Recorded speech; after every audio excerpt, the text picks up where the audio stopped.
Thank you, Thomas. It's Faith Time, our weekly conversation on matters of faith. And joining us this morning is Katie Rona with Communities of Transformation. Good morning, ma'am. Good morning. Thank you for having me. We wanted to have you talk about Communities of Transformation. What is that program?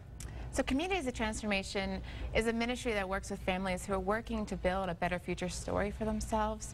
We are a program that started with the United Methodist Church and looking at how we're partnering families who are in transition with volunteers from our churches, our local churches who are trying to serve their surrounding area. We work to build a community of people together every week, where we have a program and training. We have a meal together where we break bread together. We provide childcare and just grow in relationship with each other as we set goals and work towards what we want out of our lives together. I guess the hardest part is getting people in the door. How do you reach families in the community that would be ideal for this program? We work with other organizations in Mobile. We have a very strong relationship with the United Methodist Children's Home here, working with their teen mothers as they learn how to be adults, how to be parents for the first time, and still going to high school. We also work with churches who refer people in their own congregations as people who are all learning how to be leaders and figuring out what's the next step for them. And what I love most is when people in our own community in COT who come every week say, hey, I do this thing on Thursday nights, come with me, come see what I'm doing, come feel this environment, and you will be transformed as well. And so our whole new class of participants are all personally invited, and they're really excited to start. How does this program move families toward stability?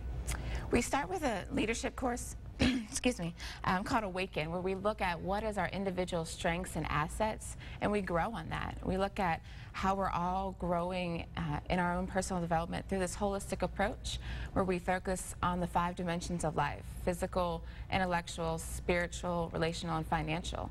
And how are we growing in each of those and taking steps, and then setting goals. And then we provide programs to help someone in those goals that they have, like job readiness, financial management, healthy living, parenting. We're doing a self-defense class right now, real estate, just anything and everything, because as a community of people, we can learn together, set those goals, and then say, hey, is this working?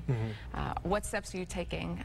And we become friends in that community. Over the time that you've worked with this, what are some examples of successes with Communities of Transformation that you can point to? I have seen individuals start back to college, pay off debt, but even just learning to trust other people is huge. Becoming an introvert who's really shy around new people, be able to speak in front of 25 people and say, this is my dream, my hope. I want to take a step further, if I can, and share a journey. One of our participants, she joined a 1.5 years ago. She is an older woman who came to Mobile for the first time, started living with her family, and was looking for a new purpose in her life. And so she joined our leadership course, went through the class, started to build relationships. And one night she shares that someone turned to her and said, you're an artist, aren't you? And she had this moment like, yes, I am, and was proud. But she had taken a step back from her art because of a disability. And so she started to invest her time in going back to what she loved. She even did a painting for COT one night. And so now today, 1.5 years later, she owns her own home. She's selling her artwork in Gallery 450 downtown. She's still an active participant, giving back, and she's still taking steps to what her future story will be. And I think that shows just how self-sufficiency and stability comes over time, through support and through small steps at a time. It sounds like an excellent program. We're talking about Communities of Transformation. We'll also have more on this on our website a little bit later on this morning. Katie Rona with Communities of Transformation. Thank you for joining us for News 5 This Morning Faith Time. And our program will continue after the break.